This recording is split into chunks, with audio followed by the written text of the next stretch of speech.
Olá, pessoal, nós estamos ao vivo para mais uma turma do Mestre do DeFi 2.0, a terceira turma que nós estamos iniciando hoje, dia 26 de abril de 2025.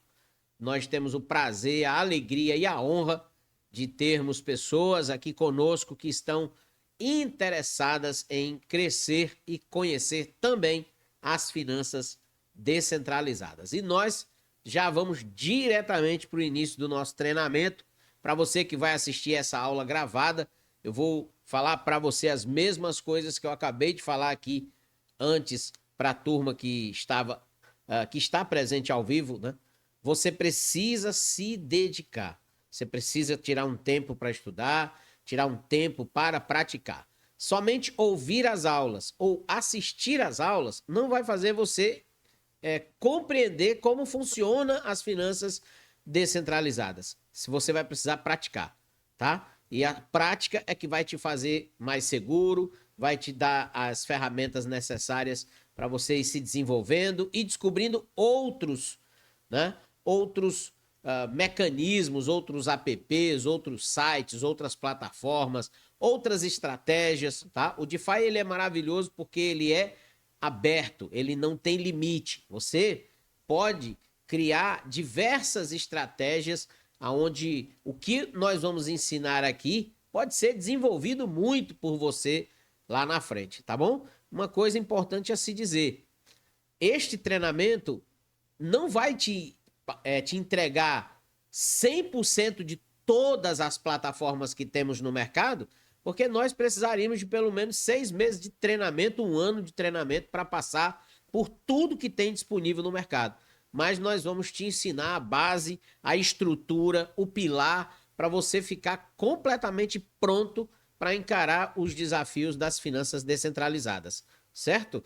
Então se dedique, foque no estudo, que eu tenho certeza que você vai alcançar os seus objetivos, tá bom? Então nós vamos começar, né? Como a gente gosta sempre de falar, vamos começar do começo.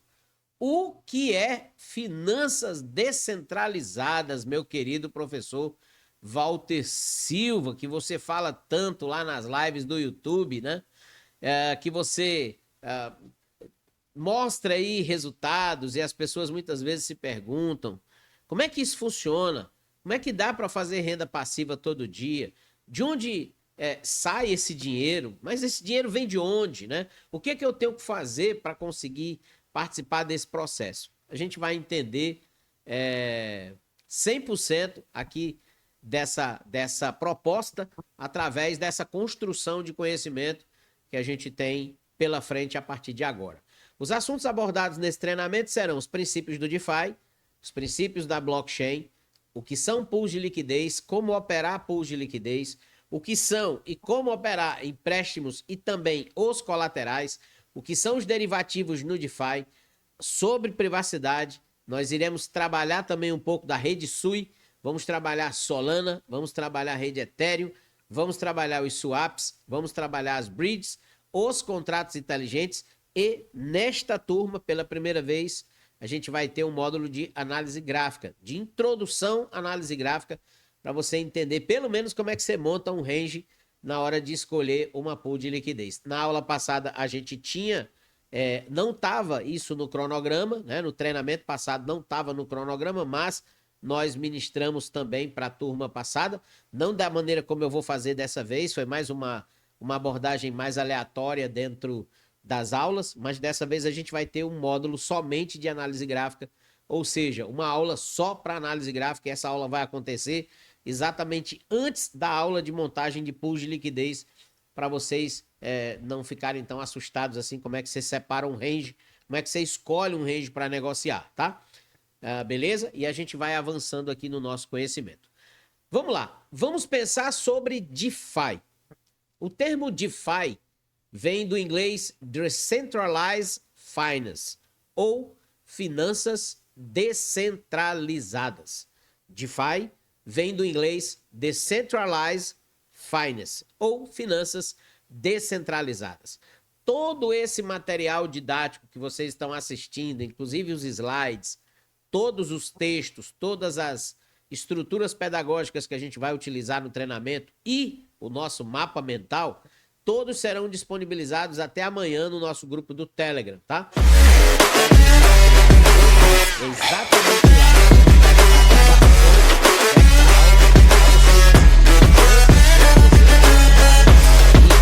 Dúvidas e o suporte será no nosso grupo do WhatsApp, tá certo? Então, pensando sobre DeFi, nós temos nas finanças tradicionais os bancos. E o banco, todo mundo sabe como é que funciona, né? Lá no banco você consegue o empréstimo, é lá no banco onde você faz uma poupança, é lá no banco onde você paga suas contas, é lá no banco onde você faz um financiamento, quando você quer comprar uma casa, quando você quer comprar um carro, quando você quer construir uma empresa, é lá no banco onde a gente resolve praticamente todas as coisas da nossa vida financeira. E o banco utiliza como moeda corrente a moeda local do seu país. Aqui no Brasil a gente utiliza o real, nos Estados Unidos o dólar, na Europa, na maioria dos países o euro, né? Mas também tem o franco suíço, tem a libra, tem outras moedas fiat, que a gente chama em vários lugares do mundo. E as finanças descentralizadas, elas vieram com o mesmo propósito, só que fora do sistema tradicional, fora dos bancos, né?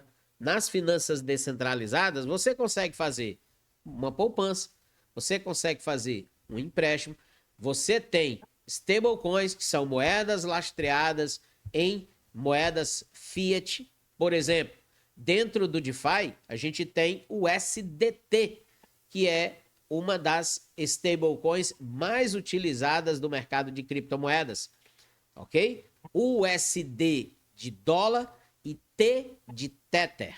USDT. Então, muitas dessas moedas stable, você vai perceber que no nome delas tem o nome da empresa que está por trás delas.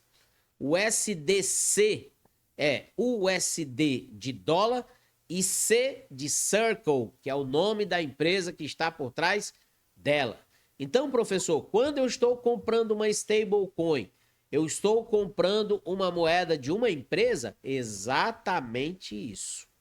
Ok? Então, quando o professor está no YouTube falando que a descentralização do mercado cripto é mais uma coisa romântica do que uma coisa verdadeira na prática, é exatamente por essas razões. Hoje, a negociação, o par negociado mais usado no mercado cripto é com o USDT da Tether, ok? Então você lastreia a sua Solana ao USDT, você lastreia a sua Link ao USDT, você lastreia a sua Ethereum ao USDT e o próprio Bitcoin você lastreia ao valor do dólar. Então a referência usada, a referência do dólar e a moeda que a gente utiliza para fazer essa operação, na sua grande maioria das vezes, é o USDT da empresa chamada Tether, tá certo? Então, dentro desse contexto das finanças descentralizadas, nós também temos as corretoras descentralizadas, que são bancos fora do sistema tradicional que prestam um serviço para o cliente neste processo de interação com o mercado descentralizado. E as finanças descentralizadas, elas utilizam muito a Web3, que é uma terceira camada de internet que a gente conhece, né? Como os sites, o Google, a Amazon. Eu sou da geração que não havia internet no mundo. Então, na minha época de adolescente, a gente não ficava na frente do celular, até porque não existia. A gente não ficava na frente do computador, até porque quem tinha computador eram somente as grandes empresas e os bilionários do mundo. Os governos tinham aqueles computadores gigantescos, né, de ferro, com uma tela preta e só apareciam as letrinhas e os numerozinhos na tela. Eu trabalhei na minha juventude, eu trabalhei num colégio muito famoso aqui em Fortaleza, né, que é o Colégio Santos Dumont, o Colégio Batista Santos Dumont, e lá eu trabalhava digitando as provas, né, o resultado das provas dos alunos.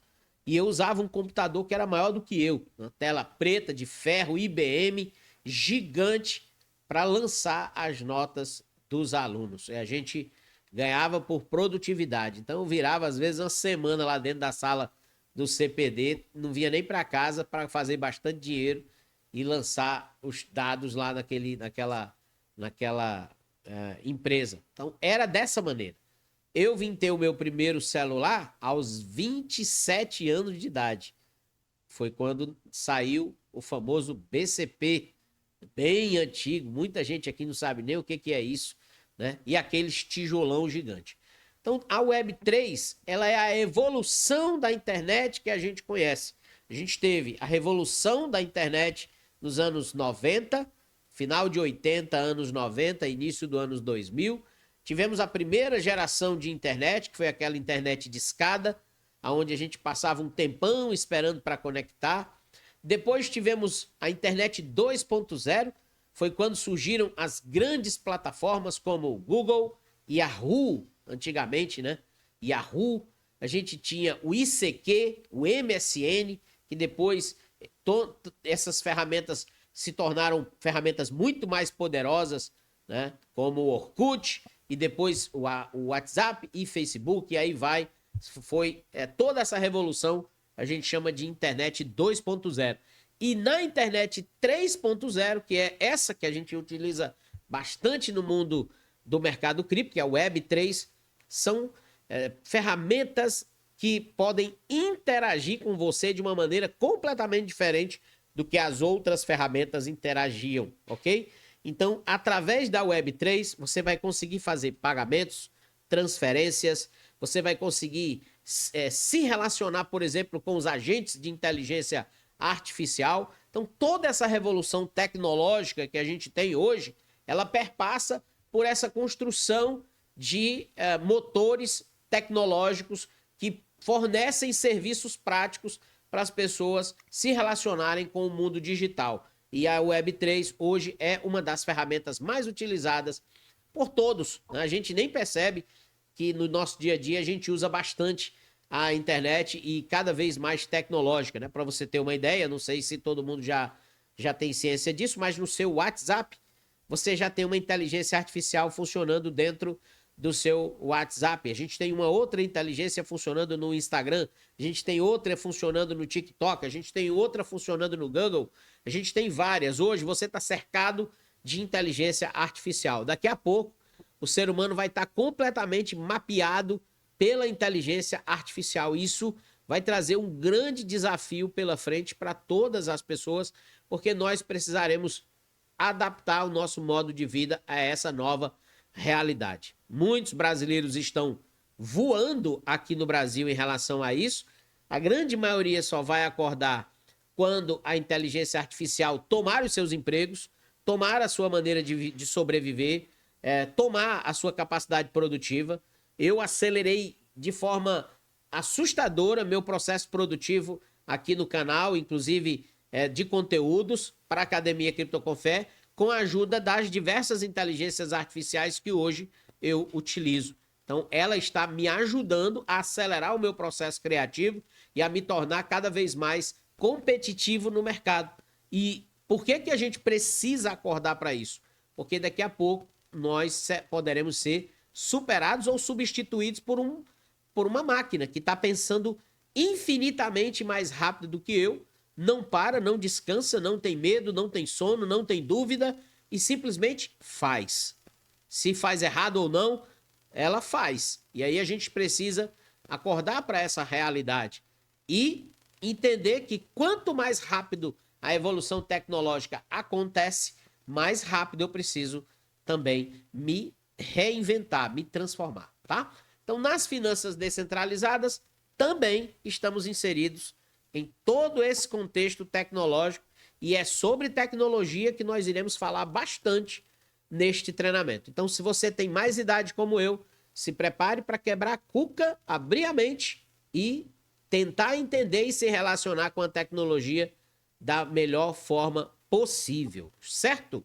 Vamos avançando aqui. Vamos pensar sobre o DeFi. Eu já dei até uma explicação mais genérica sobre esse slide aqui, Mas o DeFi é todo esse contexto que se interliga para que as operações aconteçam fora do sistema tradicional. No sistema tradicional, as pessoas vão no banco e resolvem tudo no banco. Seja o banco físico, seja o banco digital, seja uma fintech no seu celular, seja uma instituição financeira que opera no mundo inteiro, como é o caso, por exemplo, de uma Wise da vida, de uma Nômade da vida, seja um banco digital, como é o caso do Nubank, do PicPay, do Mercado Pago, seja uma fintech, como é o caso da Infinity Pay, da PagSeguro e várias outras modalidades que nós temos atualmente no mercado. O sistema tradicional funciona dessa maneira. Nas finanças descentralizadas, não.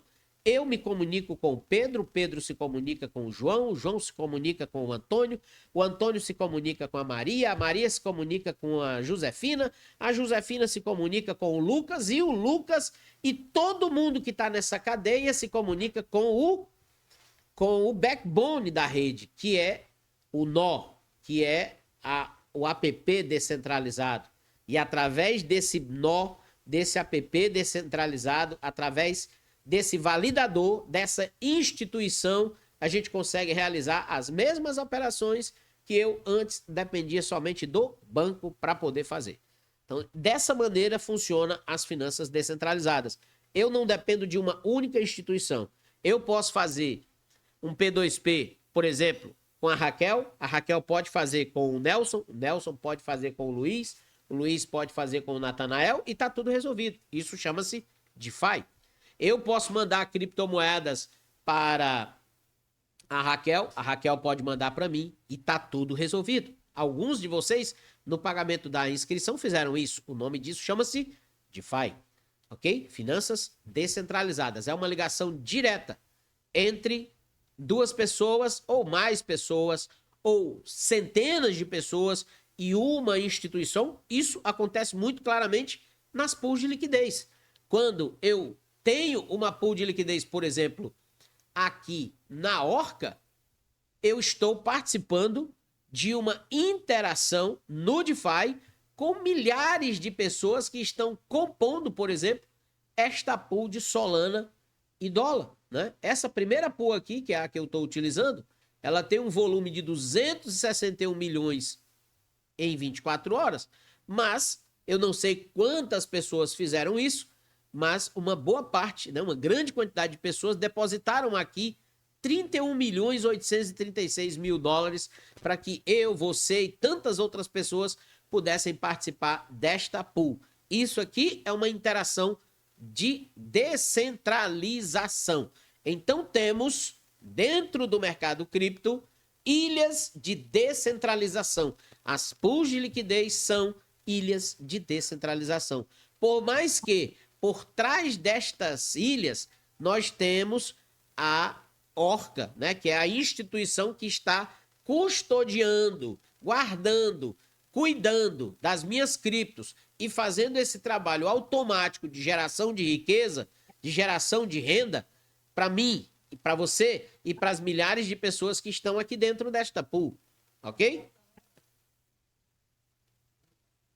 Então, nós precisamos compreender que esta relação é uma relação de interação entre as diversas fontes e origens e destinos dentro da Web3 e dentro das finanças descentralizadas. Tá certo? Até aqui, tudo tranquilo aí para vocês? Show de bola. Vamos avançar. Vamos entrar aqui agora nos princípios do DeFi, que também a gente já deu uma adiantada bastante aí nessa introdução. DeFi ou finanças descentralizadas representa a convergência entre o sistema financeiro tradicional e a inovação da blockchain. Ao utilizar contratos inteligentes, o DeFi possibilita a criação de uma variedade de serviços financeiros, como empréstimos, negociação de ativos e seguros, de forma totalmente descentralizada e transparente. Essa nova abordagem financeira visa promover a inclusão e permite que qualquer pessoa, independentemente da sua localização geográfica ou condições socioeconômicas, tenha acesso a serviços financeiros de forma justa e eficiente. Traduzindo, se eu tenho 10 dólares e você tem 1 milhão de dólares, eu consigo entrar no mesmo canto que você consegue. Não vai mudar nada, não vai ter nenhum impedimento. A única diferença é que, proporcionalmente à quantidade e ao valor investido, eu receberei a minha recompensa proporcionalmente ao valor que eu tenho, que é 10 dólares, e você receberá proporcionalmente ao valor que você tem, que é 1 milhão de dólares. Mas tanto eu quanto você estaremos no mesmo lugar, fazendo as mesmas coisas, e ninguém pode impedir que nem eu, nem você consiga fazer isso, tá? E isso é muito legal nas finanças descentralizadas. Caminhando, o que é uma blockchain? Que bicho é esse? De onde nasceu? O que come? Onde dorme? Né? Blockchain é uma rede que marca o tempo das transações, colocando-as em uma cadeia contínua no hash, formando um registro que não pode ser alterado, sem precisar refazer todo o trabalho. Vamos lá. Quando você ouve assim alguém na internet dizendo: "Ah, se quiser acabar com o Bitcoin é fácil", né? Isso não existe, tá, gente? Não é fácil. Aliás, a previsão é que um computador quântico, né, que dizem que é a grande ameaça do Bitcoin, um computador quântico demorará em torno de 50 a 100 anos para talvez conseguir equacionar a operação de um bloco do BTC. Né? Mas até para isso, o Satoshi Nakamoto, quando criou o Bitcoin, ele criou uma proteção muito interessante sobre isso, né? É porque o código, né, o hash do BTC, ele vai se atualizando automaticamente ao longo do tempo. Então, até sobre isso, o cara deixou o negócio já bem desenvolvido lá atrás, quando ele criou o Bitcoin em 2008, né? Mas a ideia da blockchain, ela é muito antiga, tá, pessoal? Ela não existiu, ela não nasceu na cabeça do Satoshi. A ideia da blockchain, ela data da década de 70. Né? Alguns falam até de que em 70 e poucos já se falavam sobre criar uma rede que fosse formada por blocos e esses blocos se comunicavam e que para o bloco 2070 existir, ele precisaria estar exatamente igual ao bloco Gênesis, né, que é o bloco zero, e ele somente seria acrescentado às informações do bloco atual. Então, quando a gente está falando sobre blockchain, a gente está falando sobre uma tecnologia extremamente segura e extremamente transparente e extremamente ágil, dependendo da configuração tecnológica que ela tiver. Certo? Então, para vocês terem uma ideia, o WhatsApp, ele é uma forma de uma blockchain. Ele é uma comunicação criptografada ponta a ponta e que toda essa construção ela é feita em cima dos princípios da criptografia. O Pix, ele é um modelo de uma moeda dentro de uma blockchain e que comunica você ao computador do Banco Central e ao computador do banco que você está mandando aquela grana ou recebendo em frações de milissegundos. Você recebe aquele dinheiro ou a pessoa recebe o dinheiro que você mandou. Então, nós temos na construção da blockchain essa característica de ela não ser modificada, ela não pode ser alterada. E o grande segredo de ela não ser modificada, não ser alterada, é o fato de que este primeiro bloco aqui, né, o bloco zero, a gente chama ele de bloco Gênesis. Este bloco, ele transmite as suas características para o bloco 1, para o bloco 2, para o bloco 3, para o bloco 1000, para o bloco 10.000, para o bloco 50.000 e ele vai transmitindo.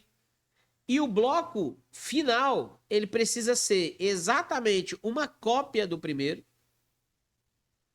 acrescentado das novas informações desse último bloco. E o próximo tem que ser exatamente igual a esse aqui. E assim sucessivamente. Então, para você detonar, por exemplo, hoje a blockchain do Bitcoin, você precisaria de um ataque coordenado de centenas de supercomputadores no mundo, E a última vez que fizeram essa conta, quem ousasse fazer isso iria gastar mais ou menos 51 bilhões de dólares para quebrar um bloco do BTC. E aí você imagina que quebrei um bloco, só que dentro da blockchain do Bitcoin existem milhares de validadores espalhados pelo mundo inteiro. Eu quebrei um bloco aqui do Walter, mas o Pedro, que está lá na Ásia, ele é validador do Bitcoin e a blockchain está passando lá na máquina dele, ela acabou de ser refeita. Então, todo o trabalho que eu fiz, que eu tive para destruir esse bloco aqui, foi desfeito acolá. Então, por isso que a blockchain, além de ser transparente, imutável, segura, ela é também descentralizada do ponto de vista que validadores espalhados no mundo inteiro mantêm computadores funcionando 24 horas por dia, simplesmente validando as operações conforme o bloco Gênesis. Por isso que a rede do Bitcoin é uma das mais seguras do mundo.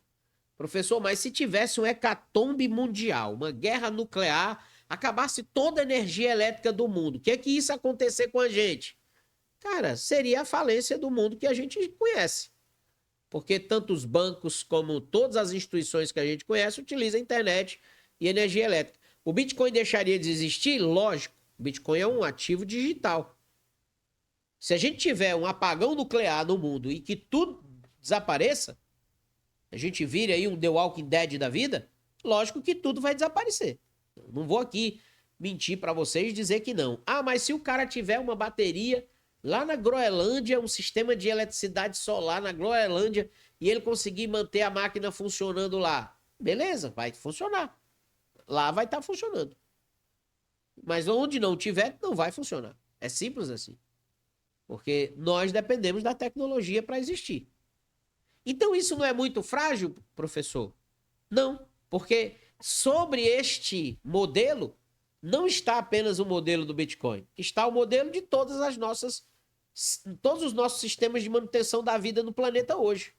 A energia elétrica está movida sobre isso, a água e a distribuição de água está movida sobre isso, todas as energias renováveis e sustentáveis estão movidas sobre isso. Sistema bancário mundial, sistema financeiro mundial, sistema de transferência de patrimônio, todos os sistemas mundiais hoje trabalham em relação ao sistema de manutenção da vida, que é principalmente as necessidades básicas que a gente tem, como a energia, a água e outras coisas mais. Então, de fato, existe um questionamento sobre a tecnologia? Existe.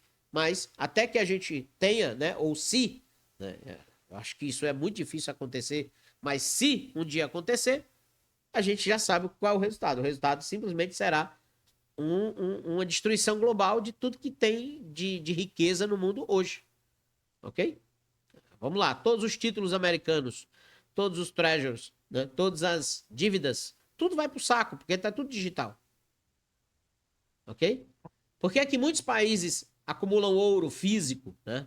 Por que existe o Fort Knox nos Estados Unidos com centenas de barras de ouro lá dentro? É que para se acontecer uma tragédia como essa, o ouro seja a riqueza, né? E quem tem mais ouro vai ser o mais rico, logicamente vai ser o mais poderoso, e a gente voltaria para a idade dos metais, né? Para a idade onde o ouro, a prata, o bronze eram as ferramentas de troca, de controle mundial.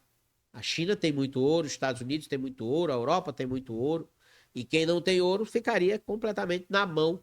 Por isso, hoje, talvez você entenda por que a turma compra ouro. A turma compra ouro não é porque eles querem guardar ouro para sempre. Não, não é por isso. É porque eles esperam que em algum momento dê um zigue grande no mundo, e que esse zigue grande no mundo, quem tiver ouro vai voltar a ser o dono do mundo, como era antigamente, né? Os grandes impérios, Império Romano, Império Grego, Império Persa, Império Babilônico. A turma mandava pelo poder militar e pela quantidade de riqueza que possuía.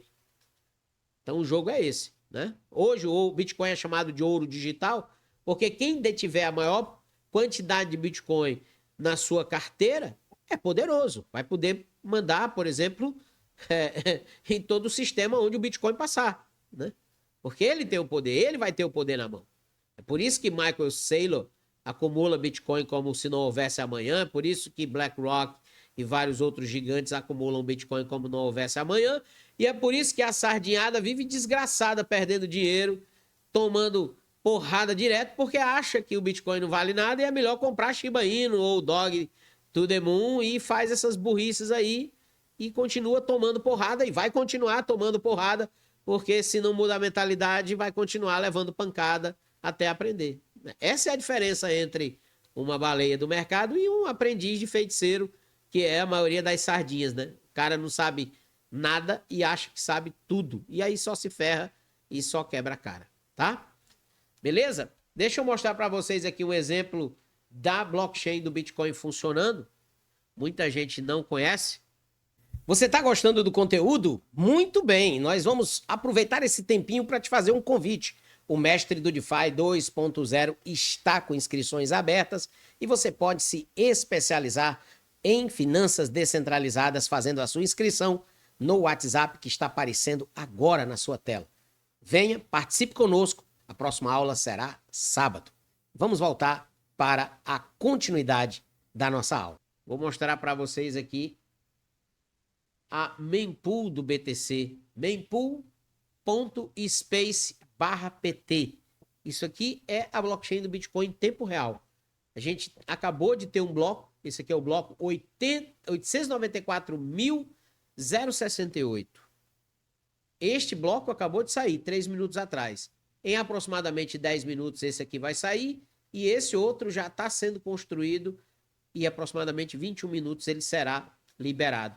E aqui é a construção ao vivo do bloco do BTC. Esses grandes quadrados que vocês estão vendo aí são os grandes arquivos que estão sendo colocados dentro deste bloco. As grandes transações, ou os inceptions, ou algum dos daqueles ativos que estão saindo agora, que eu estou esquecendo, os runes, né? Pode ser uma imagem, pode ser uma música, pode ser um gráfico, pode ser alguma coisa que os caras estão colocando aí nesse bloco, ou simplesmente uma grande transação. Os blocos menores são transações menores ou arquivos menores, e é assim que ele é formado. Quando ele for 100% preenchido, ele passa para o lado direito, fica azul, e a gente tem a liberação desses ativos. Então, quando você manda Bitcoin para alguém, esse Bitcoin não chega na mesma hora. Ele demora o tempo da construção do bloco.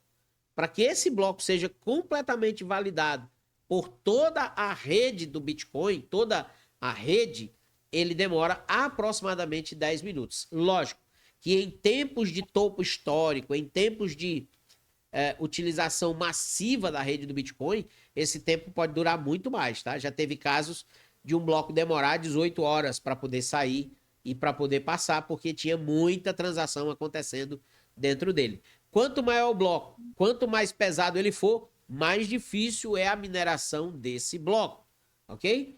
E mais dinheiro é gasto para minerar esse bloco. Hoje, se você olha aqui em cima, você vai perceber que grandes empresas conseguem minerar blocos do BTC.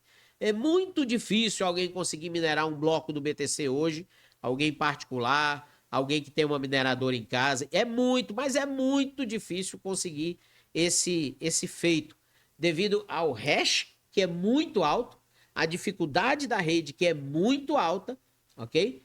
E também o nível da concorrência, né? Você pega aqui, por exemplo, essa Electron Energy é uma empresa que está minerando Bitcoin, provavelmente numa planta fabril, com centenas de máquinas trabalhando 24 horas por dia.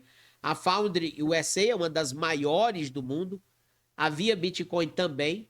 A Spiderpool também. Aí você puxa para cá, ó, você tem vários blocos que a Foundry USA conseguiu minerar. Aqui a gente entra a Mara, que é a Marathon, que também é uma gigantesca mineradora de Bitcoin, ok? Aí volta de novo a Foundry, volta de novo a Via BTC, e aqui e acolá a gente vê um nomezinho diferente. A SBI conseguiu um aqui, a Brailing Spool conseguiu outra aqui, mas a maioria você percebe que é Foundry, que é Mara, que é Via BTC, tá? Então esses são os blocos que foram minerados, ó, nas últimas horas, nos últimos dias, ok? E todos esses blocos, eles são exatamente iguais ao bloco zero. Então, se você clica no bloco zero, tá aqui o bloco zero do Bitcoin. Aqui o BTC nasceu.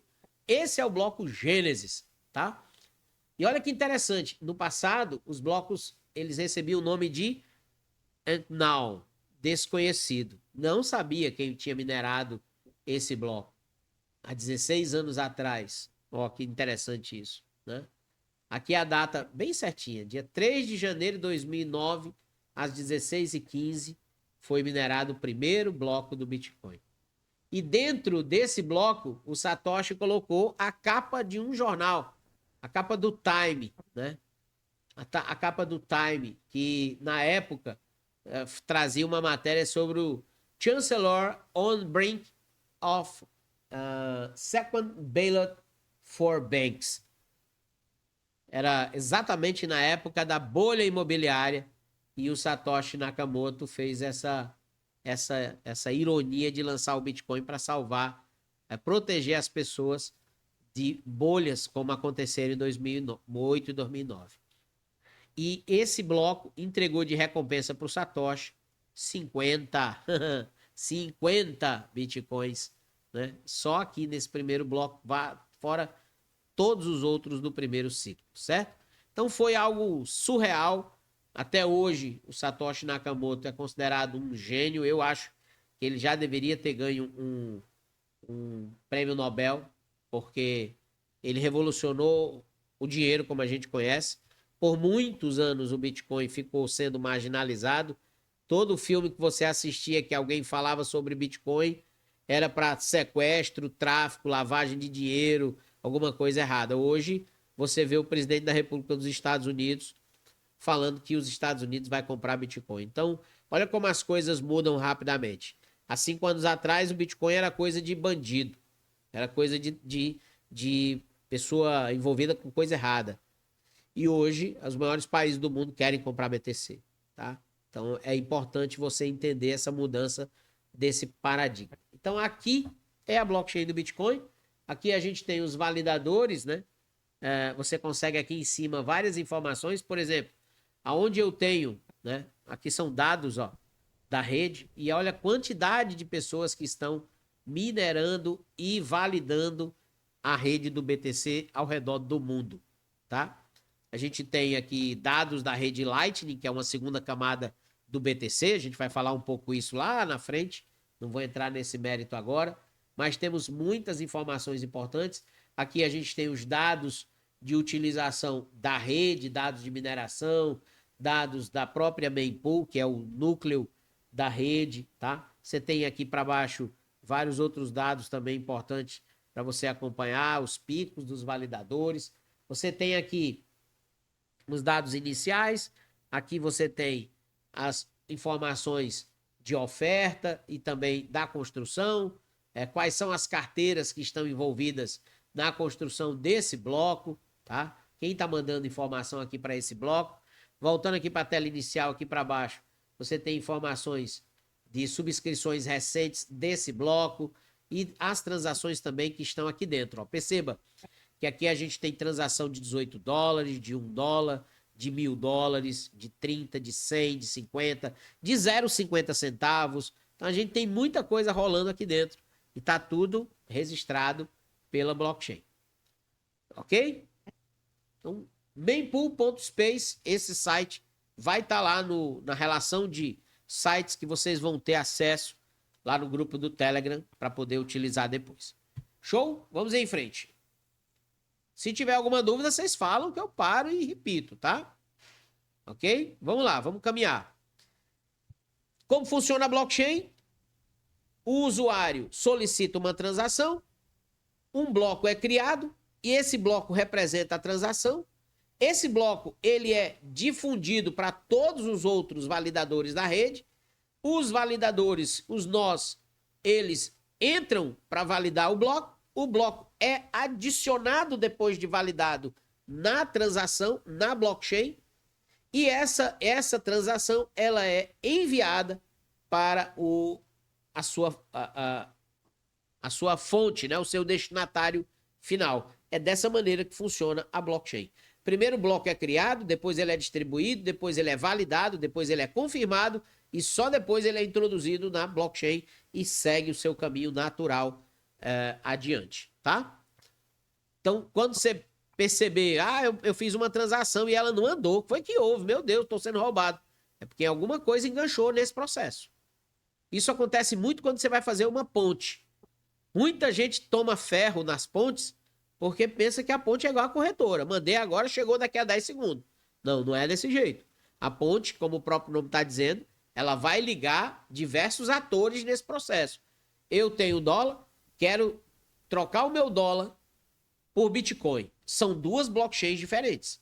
Uma utiliza uma EVM, que é uma Ethereum Virtual Machine da rede Ethereum, que vai se comunicar com outra blockchain, que é a blockchain nativa do BTC. Então tem o tempo de rede, tem o tempo de validação, tem o tempo de bloco, e pode acontecer nesse meio do caminho um dos atores ou vários atores envolvidos terem problema de liquidez, e vocês vão entender isso também no futuro. Então é mais complexo do que o que a gente imagina, tá? DeFi é realmente descentralizado? A gente até falou sobre isso. A comunidade cripto adota amplamente o termo finanças descentralizadas, mas a descentralização é um conceito relativo. Mesmo no DeFi, encontramos diversos níveis de centralização em áreas como custódia, eu estou guardando ou é uma empresa que está guardando? Consenso, sou eu que tomo a decisão ou é uma comunidade que toma a decisão? Ou é somente uma pessoa que toma a decisão? Governança, existe um conselho que cuida da segurança e das organizações deste grupo de investidores que estão reunidos, por exemplo, numa pool da Orca, tá? E a própria mineração, né? Como ela funciona. São quantos mineradores? Eles estão usando quantas máquinas? Essas máquinas, elas impactam no preço? Esses mineradores estão vendendo? Eles estão acumulando? O que eles estão fazendo? Tudo isso são ilhas de centralização, ok? Quando você pega uma empresa, por exemplo, como eu mostrei aqui agora, uma Marathon, que faz a validação de um bloco desse, ela pode vender tudo que ela está minerando amanhã, e não tem ninguém que impeça dela fazer isso. Se ela fizer isso, o que acontece com o preço? Uma queda muito forte, porque ela detém muita quantidade de Bitcoin, ela está minerando o bloco. Então, isso impacta também no preço dos ativos. E é importante você ficar ciente desse contexto, tá? Vamos em frente. Já falei das stablecoins, isso aqui é só uma ilustração.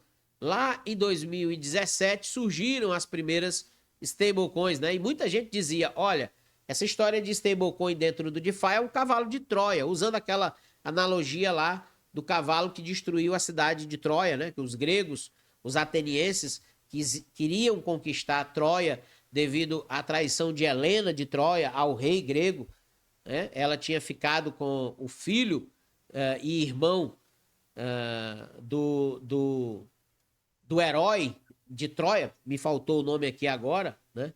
E por causa dessa briga passional, né? Desse chifre histórico, houve a queda da cidade de Troia, né? E muita gente falava que esse negócio de stablecoin aqui dentro do DeFi é um cavalo de Troia, vai destruir a gente. Muito pelo contrário, né? O que aconteceu foi que o DeFi cresceu de forma assustadora exatamente por causa das stablecoins, né? Hoje a gente não tem nenhuma operação no DeFi que não use stablecoin. Todas elas utilizam stablecoin. Então, às vezes a visão limitada também impede o crescimento. Seguindo em frente, só que nem tudo são flores, existem riscos, tá? E é comum ouvirmos sobre os benefícios do DeFi, como maior acessibilidade, maior custo, maior transparência. No entanto, como em qualquer novo campo tecnológico, a DeFi também apresenta seus riscos. Que riscos são esses, professor? Nós temos vulnerabilidades em contratos inteligentes, nós temos uma grande volatilidade dos preços, nós temos o risco da liquidez, nós temos uma regulação incerta, uma regulamentação incerta, o risco da contraparte, além dos hackers e das fraudes. Isso tudo aqui é risco, tá? E muita gente para de operar ou não opera com medo disso aqui. Se você não operar com medo disso aqui, você não vai operar nunca. Porque isso aqui existe em todos os lugares, inclusive lá no Itaú. Existe risco no Itaú. Existe risco no Nubank. Existe risco de um Pix. Você pode mandar um Pix para uma pessoa, o Pix não vai, você vai ter um problema para resolver depois. Ou você está esperando receber um Pix de uma pessoa e esse Pix não chega, você também vai ter problema. Então, no DeFi também tem risco, tá? Os principais, contratos inteligentes. Esses riscos aí, eles são mitigados? Alguns sim, outros não.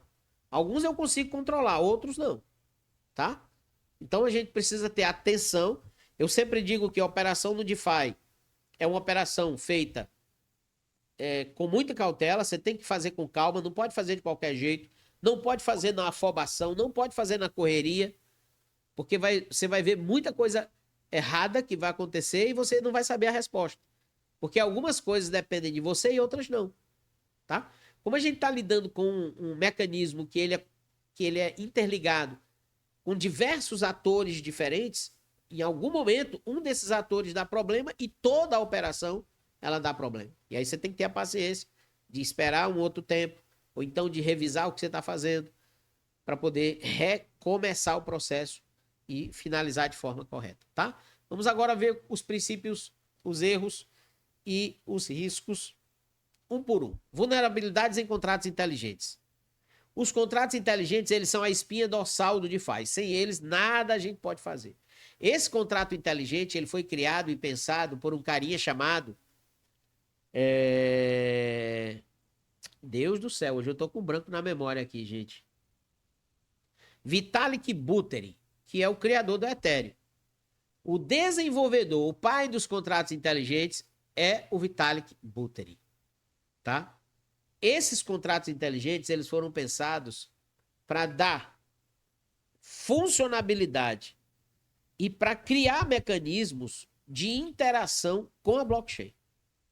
Até então, eles não existiam. O próprio Vitalik tentou criar isso para a rede do Bitcoin e foi barrado.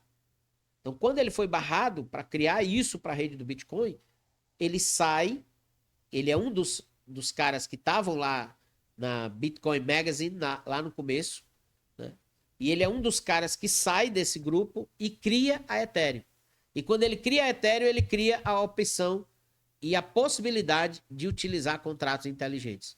E foi através disso que a gente conseguiu chegar no que nós temos hoje de tecnologia embarcada dos contratos inteligentes, que eu acho algo sensacional, isso que o Vitalik fez. Esses contratos, se eles forem explorados por hackers ou se eles possuírem falhas, eles podem levar, sim, a perdas significativas para os usuários. Isso é muito importante você ter ciência disso, tá?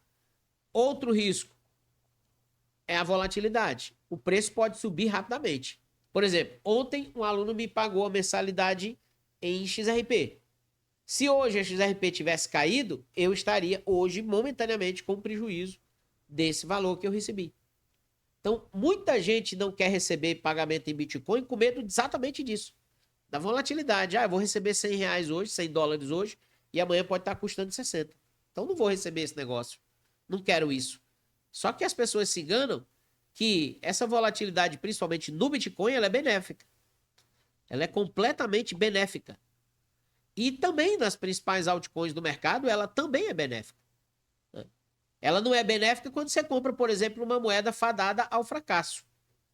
Que, vamos ser realistas, atualmente, hoje a maioria é assim.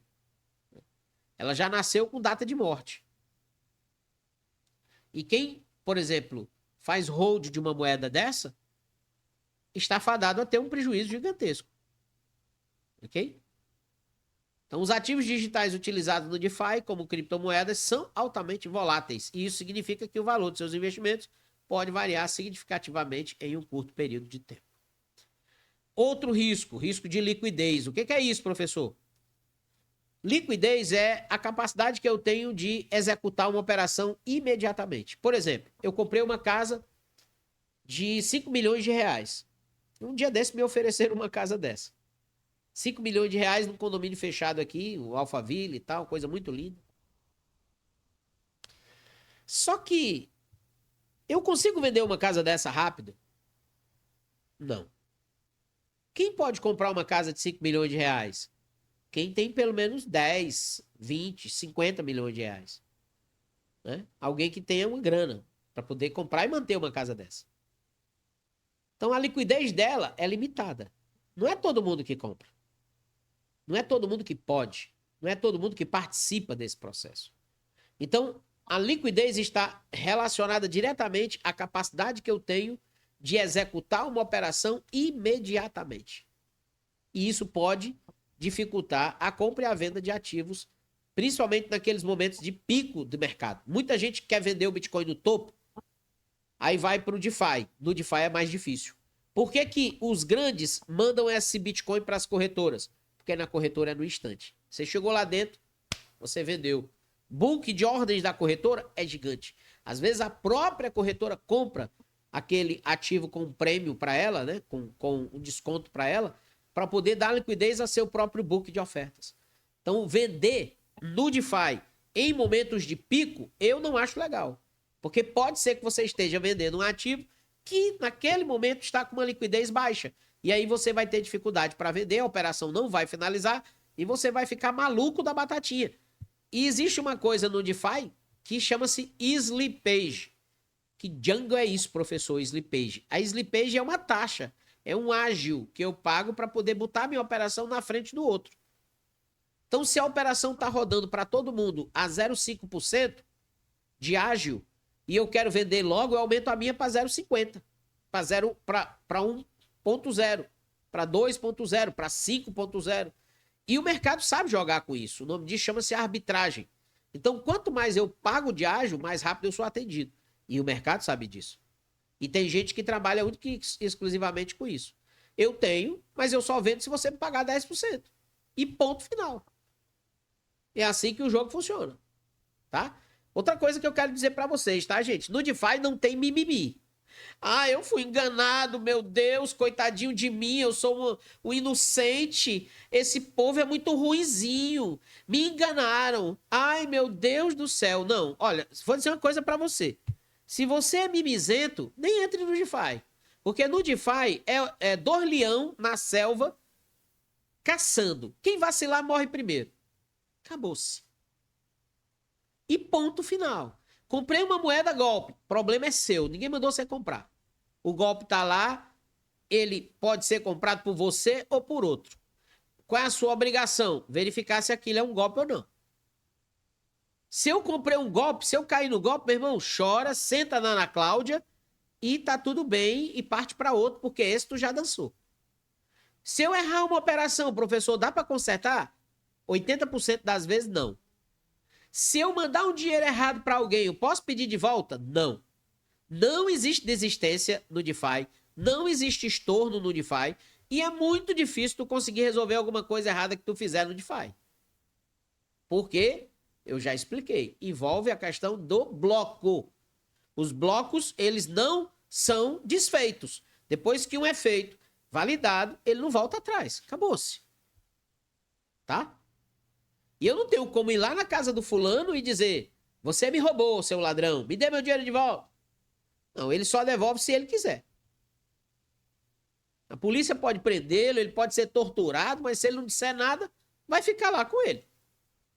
Muitos dos golpistas de Bitcoin que a gente tem na história, eles estão presos ou ficaram presos, mas como eles nunca denunciaram ou nunca disseram onde é que está a carteira deles, que pode estar jogada no lixo e as frases secretas na cabeça do cara, no dia que ele sair da cadeia, ele recupera a frase, recupera a carteira e está milionário de novo e dane-se quem ele roubou.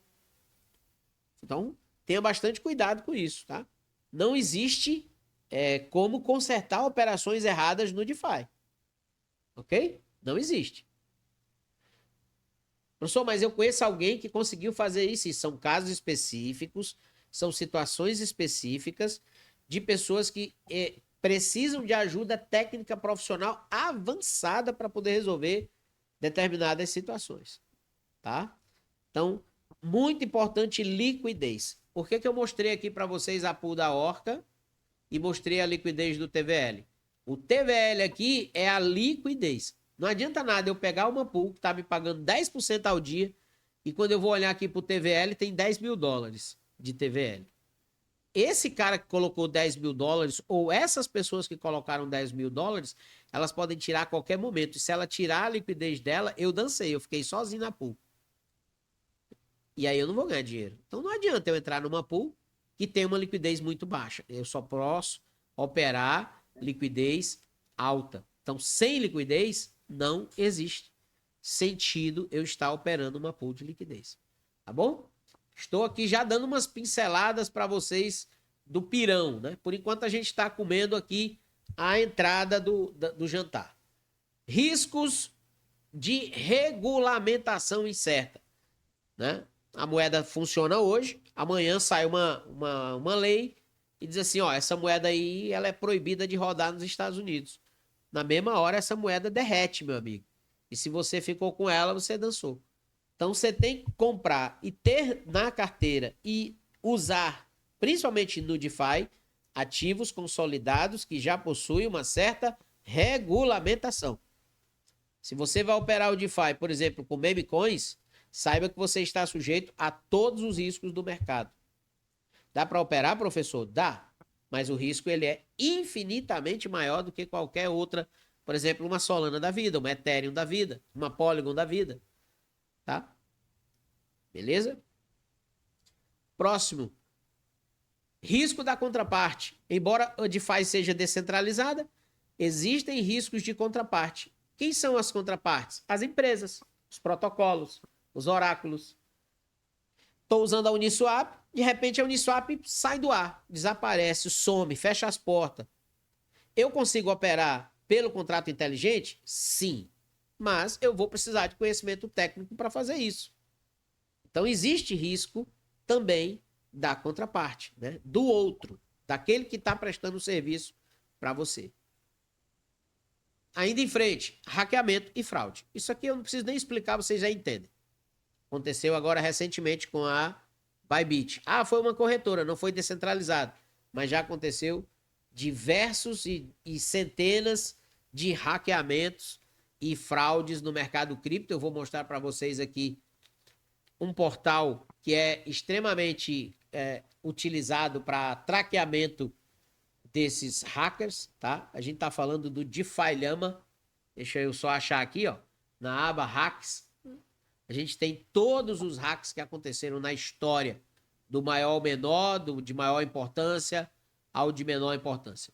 O maior de todos até agora foi o da Bybit, 1,4 bilhão de dólares. E lá em 2022 a gente teve o da Ronin. A Ronin era uma ponte que usava para fazer transferência, né? Uma ponte de infraestrutura e teve uma chave privada comprometida, ok? 624 milhões foram perdidos. A terceira foi da Poly Network, também 611 milhões, teve um acesso ao controle, né? Um exploit de acesso ao controle. A Binance Bridge também foi hackeada em 2022, 570 milhões. A CoinCheck também foi hackeada em 2017, se eu não estou enganado. Foi 534 milhões. Então, hackeamento sempre teve, tá, pessoal? Em corretora, em ponte, ao todo, mais de 11 bilhões de dólares já foram perdidos em hackeamento e fraude. Então, você tem que ter cuidado, sim, porque os caras não brincam em serviço, tá? Os caras não brincam em serviço, beleza? E como mitigar os riscos? Pesquisar antes de investir, diversificar seus investimentos, utilizar carteiras seguras, estar atento a atualizações de segurança e considerar o uso de protocolos auditados. Isso aqui a gente consegue mitigar bastante esses riscos. Quanto mais a gente conhece o sistema, mais a gente conhece o modelo, menos a gente se arrisca, ok? Beleza? Pesquisar antes de investir. Se eu vou comprar uma moeda, eu preciso saber se aquela moeda é boa, se ela tem segurança, quem estão nas redes sociais, quantos investidores tem, quantos holders daquela moeda existe, qual é o valor do market cap. Tudo que eu puder pesquisar, eu tenho que pesquisar. Mas o que a turma faz? Alguém fala no YouTube uma moeda e o maluco vai lá e bota $1.000. Aí depois perde o dinheiro e a culpa é do mercado, não é dele, porque ele é uma vítima da sociedade. Ele é um coitadinho. Não, ele é um imbecil que comprou uma moeda porque alguém mandou no YouTube. É um imbecil. Não tem outra palavra para dizer. É um grande imbecil. Então, o que você precisa fazer? Pesquisar, meu irmão. Ferramentas gratuitas. A mais conhecida de todas. CoinMarketCap. Entrou no CoinMarketCap, você vai pesquisar o ativo. Aqui tem tudo, aqui é a Bíblia das criptomoedas. Eu quero saber tudo sobre... Vamos lá, vou pegar uma aleatória aqui. Vamos pegar aqui a moeda do Trump, né? O golpe aqui do Trump. Aqui tem tudo sobre o Trump. A moeda Trump. Tudo, tudo, tudo, tudo, tudo. Tudo. Inclusive, informações sobre quem está rodando lá pela Arcan, que também é uma ferramenta de pesquisa, só que ela é muito mais complexa, a gente fala dela depois. Mas aqui eu tenho tudo, eu tenho as redes, o market cap, quantos tokens estão circulando, quantos tokens ainda serão colocados em circulação, como é que está a evolução do gráfico, inclusive do tempo todo de vida dela. Ela nasce, sobe, bate lá um topão de $70, depois cai para menos de $7, depois sobe para 15 e vai enganando os bestas, e os bestas vão acreditando nessa mentira, e é isso. Então tenho todas as informações, inclusive quais são as corretoras que estão listadas nesta moeda. Se tem alguma corretora descentralizada também, eu consigo, aqui ó, na palavra DEX, eu consigo saber onde é que vende também essa moeda. Se ela tem operação no mercado à vista ou no mercado futuros. Ó, no futuros eu tenho lá na Hyperliquid, eu tenho na Orderly, eu tenho na Vertex, na Drift e na Sim. Ok? E todos os detalhes eu tenho aqui, ó, sobre esse ativo. Então, é simples, eu venho aqui no CoinMarketCap, pego todas as redes sociais, verifico aqui embaixo, verifico os contratos que ela funciona, né? Ela é uma moeda nativa da rede da Solana, então tá aqui o contrato inteligente dela. Aqui é o site dela, aqui é o X dela. Se ela tem outras redes sociais como Telegram, quais são as carteiras que eu consigo comprar e colocar? Eu consigo colocar na Trust Wallet, eu consigo colocar na Soulflare, eu consigo colocar na Backpack e eu consigo colocar na Phantom. Então eu tenho todas as informações desse ativo aqui no CoinMarketCap. Outra ferramenta também muito conhecida por todo mundo é a CoinGecko. Muita gente conhece, mas a turma não anda, não utiliza. Então, a CoinGecko é uma ferramenta também de pesquisa de ativos criptográficos, onde você também tem todas as informações sobre os ativos. A mesma coisa do CoinMarketCap, tá? Então, pesquisar antes de investir. Quero informações mais detalhadas. Vai ler o white paper do projeto. Vai ler como que esse projeto foi criado, qual o objetivo desse projeto. E onde é que eu acho isso, professor? Aqui.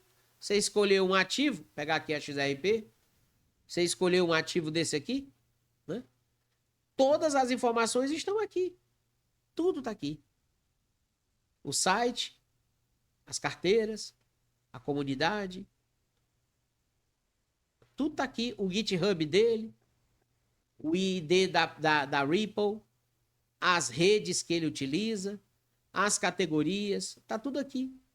Se eu quiser ler o white paper, é só entrar no site, lá no site vai ter, ok? Então tem todas as informações, tudo que tem aqui para você aprender sobre XRP, gente. E não fazer papel de trouxa comprando um negócio que você não sabe nem para que funciona.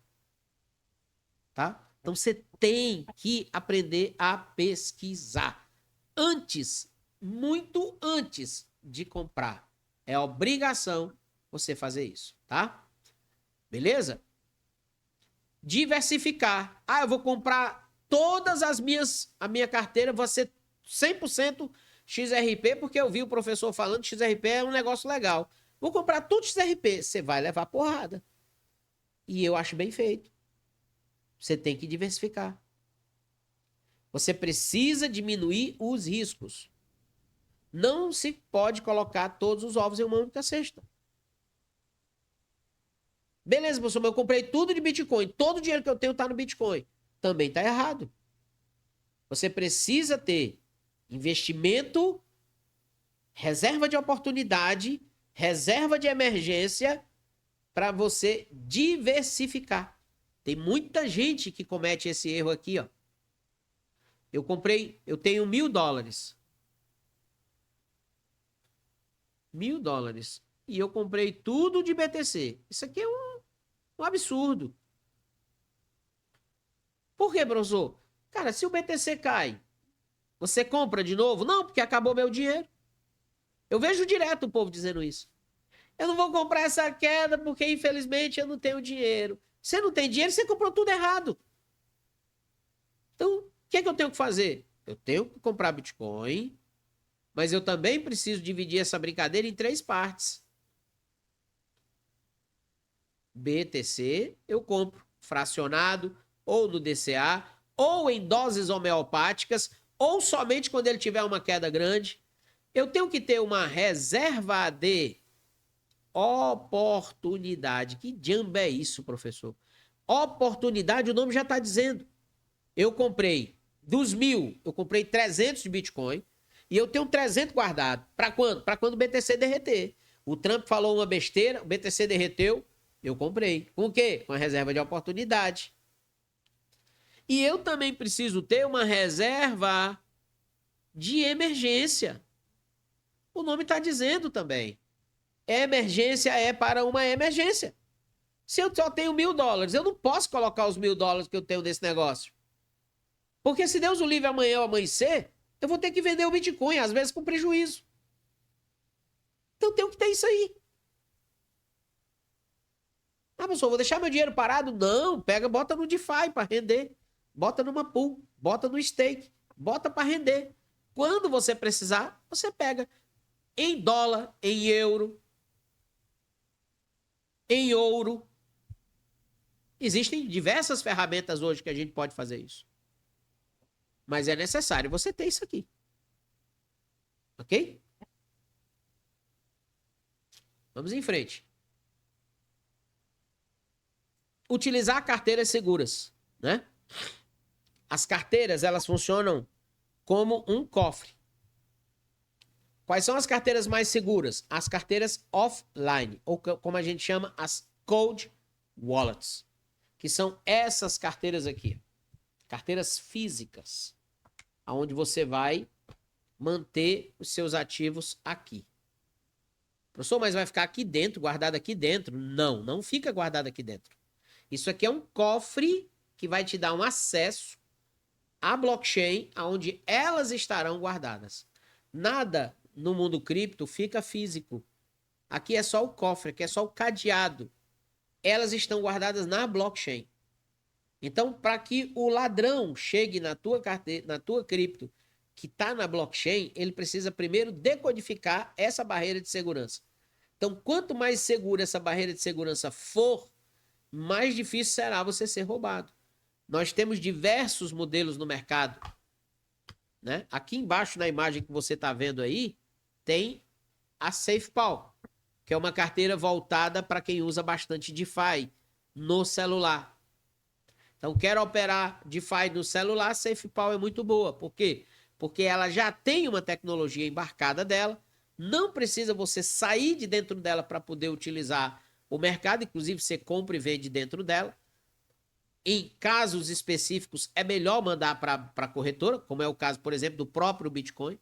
É melhor mandar para corretoras, principalmente se for o Bitcoin nativo, é melhor mandar e vender por lá do que vender na carteira, pelo motivo que eu já expliquei, porque pode demorar, pode não ter liquidez, pode dar algum problema. Mas para operar o DeFi, dá para você fazer pool de liquidez, dá para você fazer empréstimo, dá para você fazer várias coisas com a SafePal. Professor, e essa que o senhor mostrou? Essa aqui é a Ledger Nano S Plus, que também uso muito todo santo dia. Tem muita gente no Brasil que fala mal dessa carteira pelo simples motivo que quem fala mal dela é porque vende outro modelo. Eu não conheço, eu uso essa carteira há quase 4 anos, nunca tive dor de cabeça com ela. Ela é um tanque de guerra. Eu já liguei essa carteira em tomada elétrica direto e ela não queimou, tá? Ela é um tanque de guerra, essa aqui. E eu, no dia a dia, para usar no computador, eu prefiro o Ledger Nano S Plus ou modelo superior. Por quê? Porque ela é muito boa, e eu nunca tive dor de cabeça com ela, e quem fala mal dela é porque vem de outro modelo.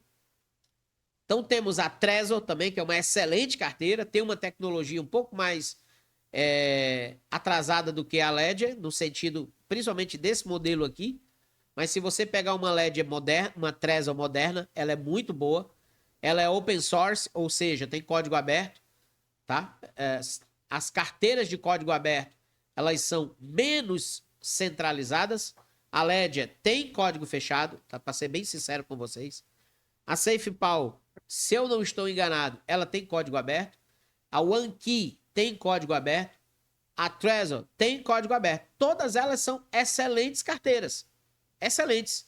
Então, depende do uso que você vai ter. Se você vai usar um celular, OneKey, SafePal são muito boas. Se você vai usar um computador, Ledger, Trezor, na minha opinião, são as melhores. Tá? Então, professor, quero comprar uma. Qual que o senhor indica? Vai depender do uso. Quero comprar uma boa e barata, SafePal. Quero comprar uma boa e intermediária, OneKey e uma Ledger Nano S Plus. Essa aqui que eu tenho. Ela é barata, essa carteira. Quero comprar carteiras de primeira linha. Cara, tem Ledger, tem Trezor, tá? Tem modelos avançadíssimos da OneKey. Então vai depender muito do seu uso. Mas é fundamental que você opere o DeFi com uma carteira física. Professor, se eu quiser operar só com uma carteira digital, porque eu não tenho dinheiro para comprar uma física agora, eu posso? Pode. Para aprender, pode. Não pode, no momento que você pensar em colocar uma grana maior, não coloque com carteira digital, porque você vai perder dinheiro. E eu posso te dizer por experiência própria, eu já perdi dinheiro dessa maneira. Professor, não posso usar só uma MetaMask da vida? Não. Posso usar só uma Phantom? Não. Posso usar só uma Reb? Não. Não. Só a extensão da SafePal? Não. Se eu quiser usar só a carteira no celular, ser uma carteira física? Não. Por quê? Porque você usa o computador para tudo, você usa o celular, inclusive, para tudo. Tem gente que usa até para assistir uns vídeos educativos aí que tem no meio do mundo, né? Para ver as conversas das primas. Não posso falar besteira não, que tem criança no chat. Nessa primeira vez nesse treinamento Você está gostando do conteúdo? Muito bem, nós vamos aproveitar esse tempinho para te fazer um convite. O Mestre do DeFi 2.0 está com inscrições abertas e você pode se especializar em finanças descentralizadas fazendo a sua inscrição no WhatsApp que está aparecendo agora na sua tela.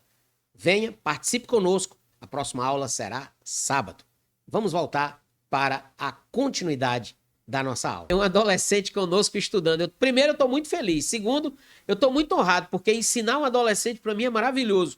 Sinal de que o Bitcoin chegou onde eu queria que chegasse. A próxima geração será uma geração de vencedores. E eu acho que na próxima aula eu vou ter também mais um adolescente aqui, que vai ser o meu sobrinho, que eu estou convidando ele para participar desse treinamento. Então isso é maravilhoso. Parabéns, tá? Parabéns para o pai do... Acho que é Lucas, né? O nome dele.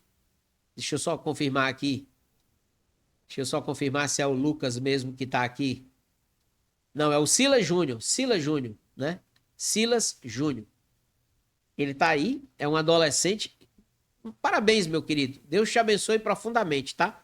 Parabéns para os seus pais que te abriram esse caminho para você. Você vai crescer. Eu não tenho sombra de dúvida, não tenho dúvida sobre isso, tá? Seja muito bem-vindo e parabéns. Até aqui alguma dúvida, pessoal? Tô só falando ser escalado aí. Eu tô assustado. Por enquanto, tudo certo, professor. Odon, tudo tranquilo. Natanael, tudo tranquilo. O pessoal que tá aí pela primeira vez, tudo tranquilo. Tudo tranquilo, professor. Tudo tranquilo, Tudo professor. bom. Então vamos embora. A gente já tá chegando perto do final da nossa primeira aula. É como eu falei para vocês, é uma aula mais de nivelamento, tá? Esteja atento às atualizações de segurança da sua carteira. Mantenha seus softwares e aplicativos atualizados para se proteger contra novas vulnerabilidades. Eu utilizo no meu dia a dia programas originais. Quem opera DeFi não pode usar o Windows craqueado, não pode usar o Office craqueado e, de preferência, tem um antivírus pago.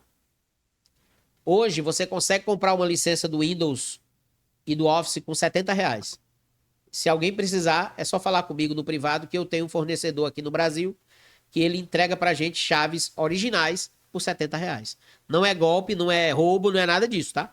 É alguém que trabalha lá dentro, que eu não sei como é que ele faz, eu também não perguntei, mas eu acho que não é nada errado, porque vende no Mercado Livre, se você procurar lá no Mercado Livre tem, tá?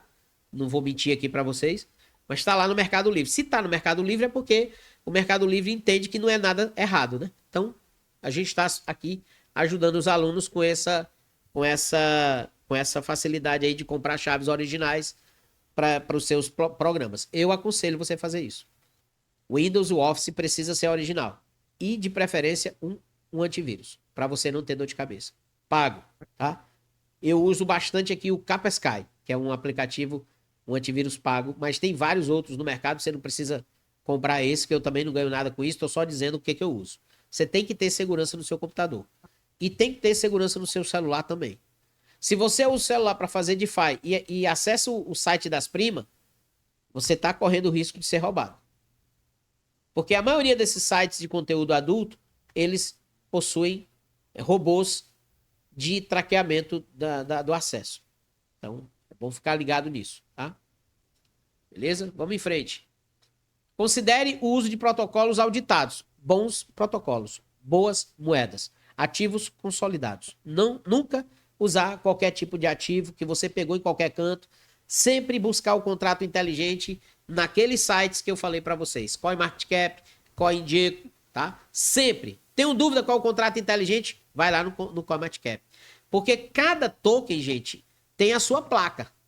Tem a sua identidade. Por exemplo, qual é o CPF da Solana? É o contrato inteligente dela. Qual é o CPF da Ethereum? É o contrato inteligente dela. Qual é o CPF da XRP? É o contrato inteligente dela. Então, cada moeda tem o seu CPF. O seu CPF é o contrato inteligente. Então, se eu pego o CPF de outro ativo, mesmo que ele tenha o mesmo nome de Solana, ele não será Solana. Teve um caso agora recentemente, na turma passada, que um aluno foi comprar WBTC e, em vez de comprar o WBTC original, comprou um golpe. E ele perdeu $2.300 nessa brincadeira. Porque ele comprou o golpe. Não atentou ao contrato inteligente. Então, tem que usar o contrato inteligente do ativo verdadeiro. E o lugar que a gente consegue pegar com segurança é CoinGecko e CoinMarketCap. Tá? Para não cair em golpe. Tenha bastante cuidado com isso. Vamos para frente. Em resumo, o DeFi oferece um potencial enorme para transformar o mundo financeiro, mas é importante ter em mente que ela também apresenta riscos. Ao investir no DeFi, é fundamental estar ciente desses riscos e tomar medidas para mitigá-los. Lembre-se, investir em criptomoedas e DeFi é uma atividade de alto risco e não é adequado para todos os tipos de investidores. Tá? Isso aqui é muito importante a gente deixar frisado. Vamos em frente. Eu já falei sobre isso, não vou entrar mais nessa questão. Vamos passar aqui para o próximo slide. Já até falei aqui do Vitalik, né? Ele foi um dos principais nomes da comunidade. Ele é um dos principais nomes da comunidade criptográfica, porque ele propôs a criação de uma plataforma mais versátil. Assim nasceu o Ethereum, um blockchain que permite a execução de contratos inteligentes e uma criação de aplicativos que nós chamamos atualmente de DApps. A Uniswap é um DApp, a Orca é um DApp, a Ledger é um DApp, a Radeon é um DApp, a Camino é um DApp. Então, todas essas plataformas que a gente utiliza no DeFi, nós chamamos de DApps. E eles só existem porque existe contrato inteligente. Isso, e o contrato inteligente existe graças ao esquisito do Vitalik Buterin, tá? Que é o criador da Ethereum, beleza? Só que chegamos em um ponto importante, né? Que é o trilema da escalabilidade ou trilema da blockchain. Que porcaria é essa, meu querido professor? O trilema diz que um ativo, para ele ser bom, ele precisa estar equilibrado entre escalabilidade, segurança e descentralização. Isso aqui está cada vez mais difícil a gente conseguir equacionar. O Bitcoin ele é escalável? Pergunto para os senhores. Sim ou não? Sim. Ok. Quem mais acha que o Bitcoin é escalável? Sim ou não? Não sei, professor. Beleza, ótimo. Adorei a resposta. Perfeito. Se não sabe, diz não sei. É isso aí mesmo, exatamente. Quem mais? O Bitcoin é seguro? Sim ou não? Relativamente. O Bitcoin é descentralizado? Sim ou não? Sim. Show. Sim. Vamos lá. Vocês estão vendo como essa pirâmide aí, que representa o trilema da escalabilidade, ela é complexa? O Bitcoin, gente, ele não é escalável. Ele não é. Ele é caro, ele é lento e ele é complicado. Um exemplo disso eu mostrei para vocês aqui, ó. A mempool do BTC. Demora em média 10 minutos para sair um bloco. Enquanto na Ethereum, um bloco é uma fração de milissegundos. Se você pega uma XRP, ela é infinitamente mais rápida do que o Ethereum.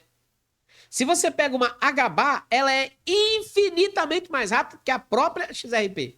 Então, a escalabilidade tem a ver com quanto mais rápido e mais barato eu consigo transacionar dentro da blockchain. O Bitcoin não é escalável. Não é escalável. O Ethereum, ele é escalável, mas ele tem um limite, porque as taxas dele também são caras. E são caras porque custa muito rodar um bloco dentro da rede Ethereum. Por esta razão, qual foi a solução? Vamos criar as redes paralelas. Polygon, Arbitrum, Base, Optimism, as famosas parachains ou sidechains, que são segundas camadas da rede Ethereum. É como se eu tivesse uma avenida principal chamada Ethereum e do lado dessa avenida principal eu fizesse vias de acesso mais baratas e mais rápidas, sem ter aquele custo, né, do engarrafamento gigantesco que está na avenida principal. Então, o Bitcoin não é escalável. O Ethereum é escalável, mas tem limite. Já a Polygon, ela é escalável, ela é relativamente segura, mas ela não é descentralizada porque ela é uma empresa. A Base, ela é escalável, ela é razoavelmente segura, mas ela também não é descentralizada, porque ela vem da Coinbase, é uma empresa. Então, cada dia que se passa, mais difícil é resolver esse trilema aqui. Então, um ativo, para ele ser considerado um ativo perfeito, ele tem que estar no meio, exatamente no meio dessa pirâmide. E o que mais se aproxima dessa situação é o Bitcoin. Porém, ele cai bastante no ponto de escalabilidade. Ok? Então, temos essa dificuldade aí no processo. Seguindo em frente. Acabei de dar uma pincelada sobre isso, né? As blockchains de camada 1 e camada 2. As de camada 1 são as originais, as primeiras, aquelas que são a base da tecnologia. As de camada 2, que a gente chama de segunda camada, ou second layer, ou layer 2, são as camadas paralelas, que foram criadas para dar velocidade e baratear o custo e resolver problemas que existiam na camada 1. Exemplos. A Lightning Network, ela é uma rede de distribuição da rede original do Bitcoin, mas ela não é uma blockchain. A rede Liquid, que é feita a partir da blockchain do Bitcoin, ela é uma blockchain e ela é uma segunda camada. Então, nós temos várias camadas nesse processo. O Bitcoin é a camada original, é a rede principal. Temos uma segunda camada que é a rede Liquid, que é uma Layer 2, e temos uma rede de distribuição chamada Lightning Network, que é onde as pessoas fazem a maioria das transações usando satoshis. Uma carteira muito famosa que faz muito esse serviço é a Wallet of Satoshis. É uma carteira usada para você fazer pagamento no dia a dia com o próprio Bitcoin.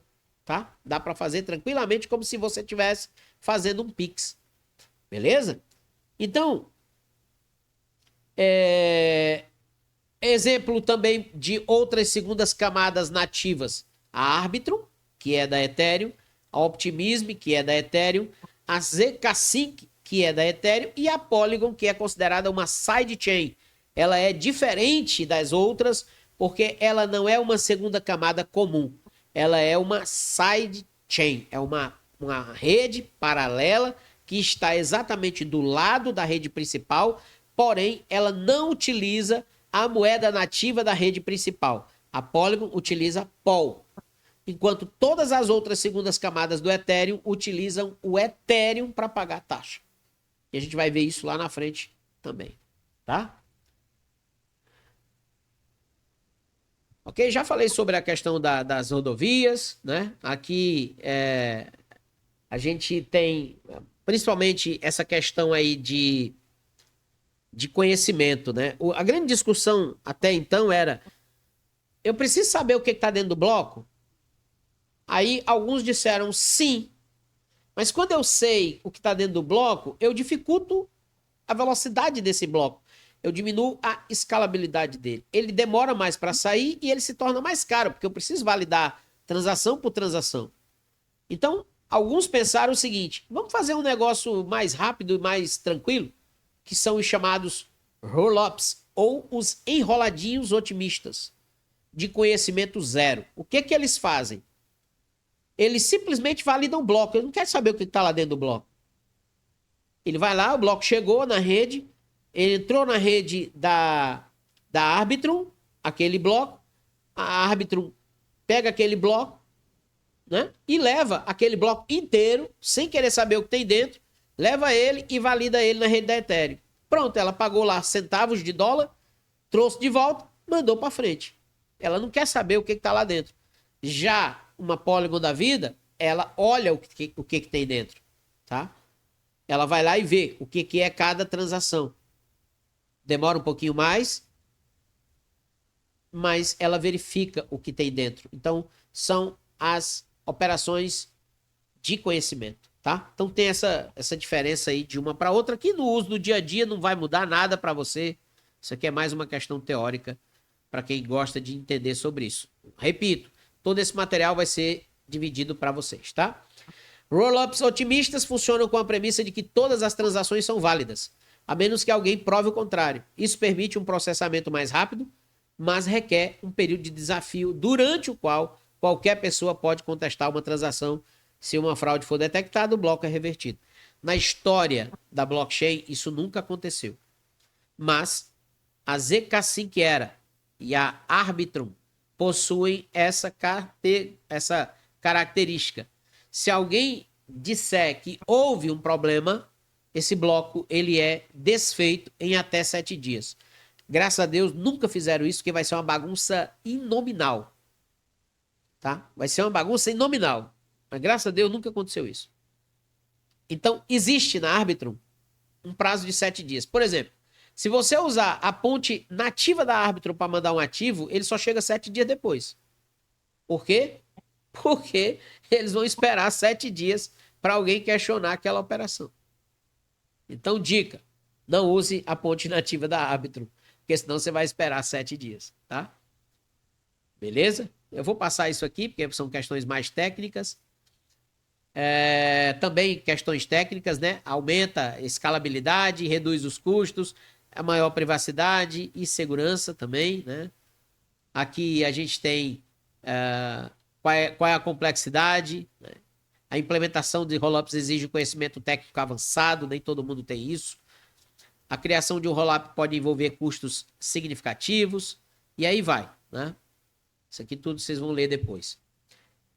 Aplicação dos rollups. Eles podem ser aplicados na rede da Ethereum, Solana e várias outras redes. Atualmente exploram os rollups para aumentar a sua capacidade de processamento. Os NFTs também, né? Isso pode ser usado também para pagamentos. Muitas redes hoje utilizam os rollups para aumentar a segurança em relação aos pagamentos. E os rollups podem permitir a criação de aplicativos de DeFi mais complexos e escaláveis. Ok? Em resumo, os rollups representam uma inovação importante na área de blockchain, oferecendo uma solução promissora para o problema de escalabilidade, ao permitir que um grande número de transações seja processado fora da blockchain principal. Os rollups abrem caminho para um futuro com blockchains mais rápidas, eficientes e privadas, tá? Aqui a gente entra numa parte que eu acho muito interessante, que é a interação com o DeFi na prática, certo? Já falei aqui sobre alguns detalhes da Web3, né? A Web3 é a nova forma de interagir com a internet, onde a internet se conecta com o dinheiro sem intermediários. Para interagir com os DApps, utilizamos uma carteira Web3. Essa carteira Web3, ou, como eu acabei de falar, carteira digital. Pode ser uma MetaMask, pode ser uma Reb, pode ser uma Solana, pode ser uma Phantom, pode ser uma Trust Wallet, ou várias outras que a gente tem no mercado, tá? Também já falei sobre as carteiras físicas, né? Que vocês vão poder ver depois. Para quem quiser comprar uma carteira com desconto, a gente tem um link de desconto com os principais fornecedores do Brasil, para você comprar sua carteira com segurança e desconto.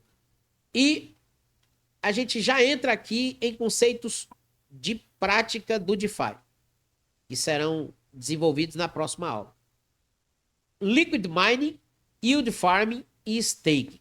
São nomes em inglês, alguns são mais difíceis de guardar, mas eles são diferentes. O que é o Liquid Mining? É o processo de geração de interesse em cima da sua posição de cripto, tá? E aí esse processo chama-se AMM, ou Automate Market Maker, ou formador de mercado automático. Você se torna um fornecedor de liquidez para uma corretora descentralizada. É o processo que é feito, por exemplo, aqui na pool da Orca. Quando eu pego as minhas criptos, as minhas Solanas, e eu trago para a Orca para formar uma pool de liquidez, eu estou me tornando um AMM, um Automate Market Maker, ou um formador de mercado autônomo. Hoje, isso é tão importante, gente, que o preço da Solana hoje e de todos os ativos que são usados em pool de liquidez, ele é formado baseado na liquidez que as pools possuem. Para vocês terem uma ideia, várias corretoras atualmente, elas buscam ativos dentro também das pools de liquidez. Muitas vezes o ativo ele não está disponível na carteira da corretora e ela precisa daquele ativo para realizar uma operação. Então o que ela faz? Ela se comunica com a Orca, se comunica com a Uniswap, se comunica com outras plataformas, pega ativos emprestados naquele exato momento, depois ela repaga para essas pools. Então, hoje o mercado de pools, o mercado de DeFi, ele é um mercado que ajuda, inclusive, as corretoras a sobreviverem no seu dia a dia. Isso é muito interessante. O Yield Farming é uma das principais inovações trazidas pelo DeFi. Além de fornecer liquidez, alguns DApps incentivam a participação em algumas pools com a emissão do seu token. Assim, o investidor pode alavancar os ganhos e também passar a participar do risco do DApp, pois está exposto ao token do mesmo. O que é isso na prática? Eu tenho Solana, aí um DApp da Solana, por exemplo, uma Gito, vai lá e diz assim, deixa a tua Solana aqui, eu vou te dar um prêmio para tu deixar a tua Solana aqui. Aí você vai lá, ele te paga uma rentabilidade e ainda te dá mais um buster, né? Te dá um prêmio para você deixar a sua Solana lá. Então ele pega a tua Solana, vai usar a tua Solana no mercado, ele te paga uma rentabilidade por ano e em cima disso, ele ainda te dá um recibo digital, que é um NFT, e esse NFT, ele te garante um outro ganho por fora dessa operação que você acabou de fazer. Isso a gente chama de Yield Farming. Você está ganhando para farmar, para deixar aquele ativo guardado em uma determinada plataforma. E a terceira opção é o staking, que é manter os ativos bloqueados em um DApp para receber recompensa, assim assumindo o risco de variação do mercado, do token e o risco do aplicativo. Por exemplo, peguei minhas Solanas e emprestei para Camino. É um tipo de staking. ela diz que vai me pagar 5% ao ano. Eu estou certo de que se a Solana subir ou descer, ela vai subir e descer também lá na Camino. E se um dia a Camino deixar de existir, eu dancei com os meus ativos, porque eu emprestei meus ativos para Camino para receber juros em cima disso. Isso chama-se stake. Algumas corretoras fazem isso. A Binance faz, a BigX faz, a CoinEx faz, a Bybit faz, tá? E elas pagam recompensa para quem deixa seus ativos lá guardadinhos dentro da corretora. Como a gente aqui usa o DeFi, a gente usa também no DeFi, fora das corretoras, para fazer dinheiro em cima desses ativos que eu tenho na minha carteira. Até aqui alguma dúvida, pessoal?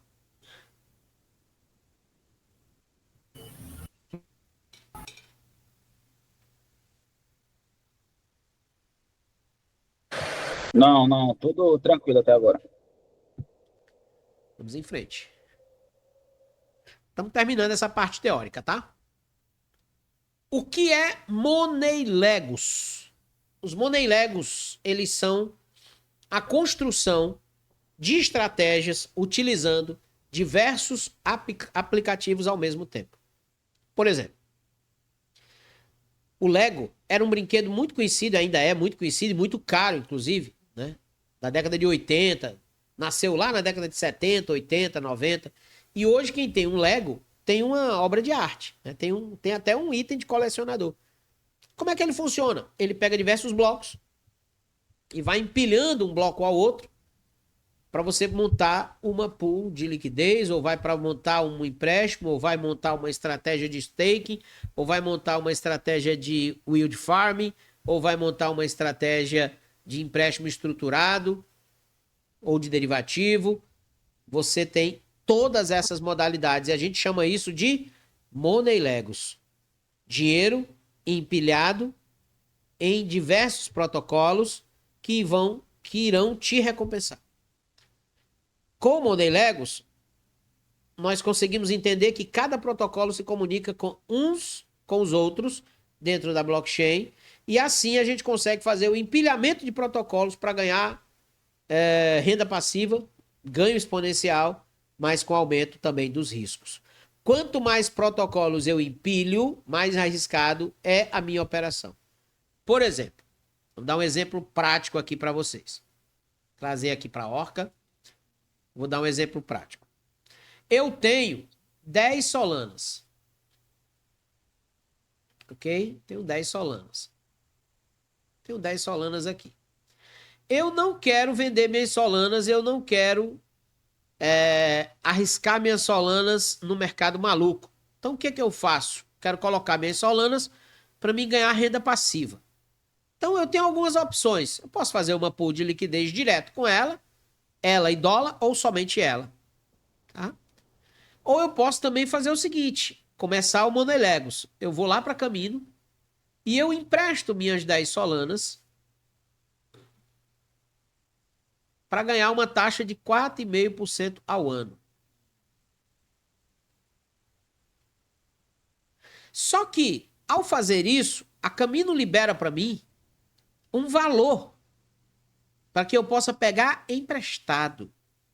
Então, eu deixei 10 Solanas e eu posso pegar pela Camino 7,5 Solana de volta. Então, eu pego 7,5 Solana de volta e agora, em tese, eu tenho 17,5 Solanas. 10 estão emprestadas, 7,5 eu tomei emprestado. Essas 7,5 eu posso trazer para um aplicativo como a Orca e montar uma pool de liquidez com essas 7,5, ganhar taxa,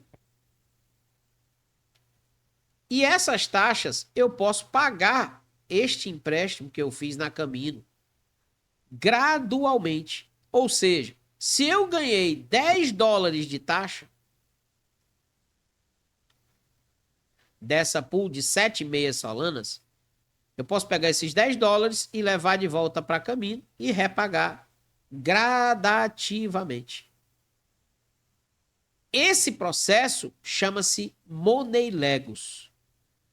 Ou eu posso fazer também o seguinte: tenho 10 Solanas.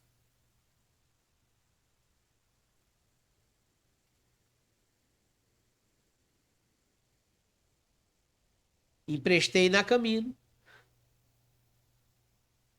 Peguei de volta 5. Ok? Peguei essas 5. Trouxe para o mercado. Negociei essas 5 Solanas em uma operação de trade. Ganhei mais 2. Agora eu tenho 7. Eu posso pegar essas 7 e voltar para Camino e reemprestar mais 7. Então, dentro da Camino, eu tenho 17.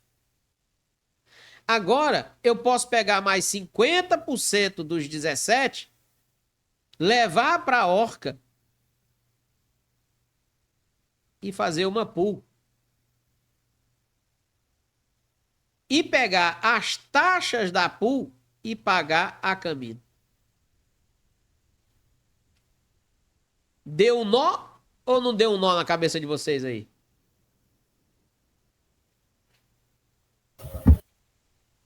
Eu achei incrível, na real. Só que o nome disso chama-se alavancagem. Na verdade... Interessante. Oi. É interessante. Show. Na verdade, eu tenho 10. Mas eu já tô com 17 aqui. Então eu tô devendo 7. Eu posso fazer dinheiro com essas 17? Posso. Acabei de mostrar isso.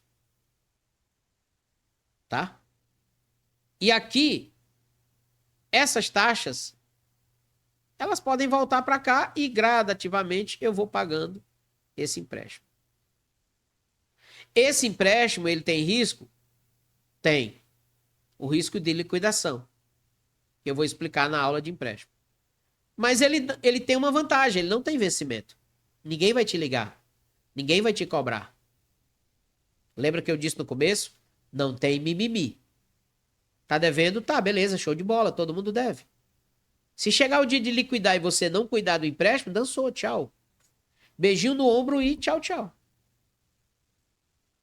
Professor, mas se eu for administrando esse empréstimo, mantendo ele saudável, eu consigo passar 10 anos com esse empréstimo aberto? Sim.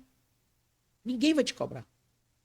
Você vai ganhar juros pelas 10 que você deixou lá e vai pagar juros em cima do valor que você pegou emprestado. No frigir dos ovos, praticamente um anula o outro. Enquanto isso, você está exposto à valorização positiva e negativa da Solana. Se ela sobe, seu dinheiro sobe. Se ela cai, seu dinheiro cai. Se você sabe administrar esse jogo, cara, você nunca fica sem dinheiro no mercado. Você não precisa vender seus ativos na hora de uma necessidade. Mas para isso você tem que fazer a estratégia correta. Quando eu falo lá no YouTube que vou fazer uma pool, não é só fazer uma pool, gente. Gente, se fosse tão simples fazer uma pool, todo mundo era milionário. Se fosse tão simples emprestar, todo mundo era rico. Existe a estratégia por trás da coisa. Para funcionar, você tem que saber o que você está fazendo. Senão você vai perder dinheiro. E vai perder dinheiro muito. Você vai, inclusive, pode perder todo o seu dinheiro nesse jogo. Porque não é simples. Tudo isso aqui que eu estou desenhando para vocês, eu faço já há bastante tempo. Vou dar um exemplo prático aqui para os senhores. Vou abrir aqui a plataforma da Camino Finance, que a gente vai... Não aconselho ninguém fazer nada por enquanto. Espere a aula de empréstimo, por favor, para você não ter dor de cabeça. Eu peço a você, por favor. E aí, se você for teimoso, resolver fazer, não me ligue, não peça minha ajuda, se vire se der merda lá. Ok? E aí, se quiser minha ajuda, vai pagar mentoria e eu vou cobrar, não vou fazer de graça. Porque eu vou ensinar. É só vocês terem paciência. Mano, mas eu quero fazer porque eu sou o bichão. Então te vira boi depois. Se der boi bombar, o problema é teu. Então o que acontece aqui na Camino? Eu tenho 154 Solanas emprestadas aqui na Camino. Hoje, no preço atual, eu tenho 22 mil dólares aqui dentro da Camino emprestado. Desses 22 mil dólares, eu peguei 6.300 dólares de empréstimo. Eu emprestei 154 Solanas e eu tomei de empréstimo dólar, esse aqui é um dólar, tá? A PUSD, é o dólar da PayPal, no valor de 6.300 dólares. Então, eu devo para a Camino 6.300 dólares e eu tenho depositado na Camino, hoje, no valor atual, 22 mil dólares. Se eu for liquidar, acabar com esse empréstimo hoje, eu tenho de saldo 16.680 dólares. Tá mais de 100 mil reais. Tá? Qual é o meu preço de liquidação atualmente? 54 dólares. Ou seja, se a Solana cair para 54 dólares, eu sou liquidado. Só que eu estou bem distante disso, porque o meu LTV é 27%. Em tese, eu estou com 27% de tomada de empréstimo em cima do total de garantia que eu deixei lá. Eu estou de boa, posso dormir em paz. Ok? Eu estou pagando 7,49% ao ano em cima da PUSD e estou ganhando 5,43% em cima da Solana. Tirando um pelo outro, pela variação de valorização da Solana, eu ainda tenho um net APY positivo de 4,5%. Ao ano, eu estou ganhando isso aqui. 4,65% ao ano. E eu já ganhei de juros, por esse período aí todo que eu tenho colocado de Solana, 462 dólares. Eu já ganhei em cima desse total. Aqui dentro, gente, eu já fiz várias estratégias. Como, por exemplo, não comecei com 154, comecei com bem menos, né? Comecei, eu acho que com as 20, mais ou menos. Eu peguei, deixei aqui 20, peguei a metade em dólar, voltei para o mercado, esperei a Solana cair, comprei a Solana barata e trouxe mais aqui para dentro. Nessa queda que houve agora, eu comprei Solana baratinha e trouxe mais aqui para dentro. Então, eu vou aumentando a minha garantia do lado esquerdo e deixando o resto do lado direito em dólar. E na aula de empréstimo eu vou explicar por que eu não pego Solana do lado direito, eu pego dólar, tá? A gente lembra que eu falei que a gente precisa trabalhar com a volatilidade, o risco da volatilidade. Então, se eu tenho Solana do lado esquerdo e Solana do lado direito, eu posso sofrer dos dois lados. Desse lado direito, tendo dólar, eu não tenho risco. Eu não tenho volatilidade para quanto eu estou devendo. Eu estou devendo 6.300 dólares. Acabou. Pode o mundo se acabar para baixo ou para cima. Eu estou devendo 6.300. E, gente, isso aqui tem um ano já, tá? Tem um ano essa brincadeira rodando aqui. Então, vocês percebem que a turma no YouTube fala muita besteira, diz assim, é vendedor de curso, mentiroso, não tem nada, palhaçada. O cara vai pra prática, o cara passa vergonha. Porque o jogo é assim. Tá? O professor começou com muito? Não, comecei com pouco, gente. Começou com pouco. Todo mundo que me pergunta hoje, como é que eu começo? Você tem 10 reais aí no bolso? Tenho, dá para começar com 10 reais. Faz uma pool de liquidez com 10 reais. 2 dólares. A gente faz uma pool com 2 dólares. Ou até com menos. Porque no DeFi não existe quem é pobre e quem é rico. Existe a operação. Contrato inteligente não tem emoção. Ele é um contrato matemático. Ele não tá olhando a tua cor da pele. Ele não quer saber se tu é hétero, homo, plus, please, se tu é mais, menos, cis ou não. Tu é tu. Simples assim. Simples assim. É muito aberto para todo mundo. Não tem nenhum impedimento. O impedimento é você mesmo, né? Então, uma parte dessa grana eu levei para a Orca. Por exemplo, essa pool que eu tenho aqui na Orca, nesse exato momento, é dinheiro de lá. É dinheiro de lá. Aqui, ó. Esses $950 que estão aqui é uma parte daqueles 6 mil. Então, eu estou fazendo $90 já aqui, ó, que vão virar pagamento daquela dívida de 6.300. Ou vão para minha caixinha de viagem, que eu já falei isso várias vezes, eu vou juntando de 100, 200, $300, $400. Em 3 meses eu vou de novo para a Europa, vou para os Estados Unidos, vou esquiar na neve lá em julho. É assim que eu faço. Resumindo, a maioria das minhas viagens, ela sai de graça. De graça entre aspas, né? A gente vai trabalhando os conceitos e vai aprendendo. Então, quando você entende esse jogo, você vira a página. Você não é mais vítima dessa palhaçada. Você agora é o cara que dá as cartas. E a turma fica, meu Deus, o mercado está se acabando. Eu estou comprando. O meu dinheiro não acaba porque eu estou fazendo taxa todo dia. E detalhe, tá? Essas taxas aqui, metade delas são em Solana. E a outra metade é no dólar que eu estou usando.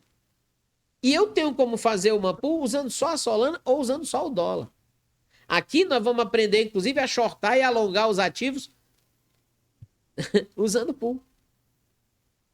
Então, gente, isso aqui é um aperitivo para vocês descobrirem e entenderem que a chegada de vocês aqui no Mestre do DeFi 2.0 é a abertura de uma porteira de conhecimento, né? De uma oportunidade de conhecimento para vocês gigantesca, tá? Nós vamos encerrar por hoje aqui. Eu já trouxe muito conteúdo para vocês e a gente vai continuar nas próximas aulas, tá?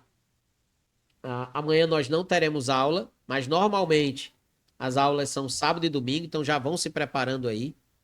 Semana que vem a gente vai ter aula só no sábado também, porque vai ter o evento aqui em Fortaleza, 3 e 4, e eu vou estar palestrando lá. E a gente vai ter aula no sábado normal, tá? Provavelmente sábado eu começo um pouquinho mais cedo, 8h30 da manhã, tá bom? Então, se houver alguma mudança, a gente vai comunicar tudo no grupo do WhatsApp. Tá certo? Todos os sites que a gente usou aqui, nós vamos liberar lá no grupo do Telegram. Todos vocês vão ser colocados no grupo do Telegram e os colegas que vão chegar.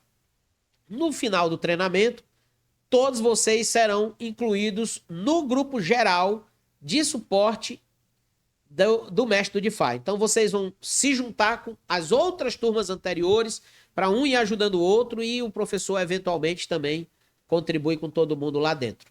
O acesso às aulas gravadas, ele dura 1 ano, então você fica tranquilo. Durante 1 ano você pode assistir quantas vezes você quiser lá no Telegram, tá? Lembrando que o DeFi, ele é vivo. Tem coisas que eu vou ensinar nessa turma que eu não ensinei na turma passada, que eu não ensinei na turma primeira, e a próxima turma vai ter coisas que essa não vai ver, porque o DeFi é vivo, ele vai nascendo novos sites, novas plataformas, nova maneira de interagir, tá? A parte teórica, ela é a base para tudo, mas na prática que a gente vai começar a mexer daqui para frente, já muda bastante coisa, tá bom? Então vamos se preparando. Quem puder comprar uma carteira física, compre. Quem não puder, tudo bem, vai aprender aí usando as carteiras digitais e nós iremos avançar de forma muito profunda nas próximas aulas, tá? Muita gente me pediu para não encerrar as inscrições, porque como é final de mês, a turma não recebeu o dinheiro ainda, então a gente ainda vai continuar com as inscrições abertas. Se você conhecer alguém que queira participar desse processo, convide, traga-o para o treinamento, vai ser muito bom para ele e também vai ajudar bastante o crescimento dessas pessoas. E aí, pessoal, gostaram do conteúdo? Reforçando o convite, Mestre do DeFi 2.0 está com as inscrições abertas e para você participar é muito simples. Você vai mandar uma mensagem no WhatsApp que está aparecendo agora na tela e toda a nossa equipe vai tirar todas as dúvidas de você para você participar conosco da próxima aula que já acontece ao vivo no sábado às 9 horas da manhã. Então garanta sua inscrição e participe dessa revolução das finanças descentralizadas. Um abraço!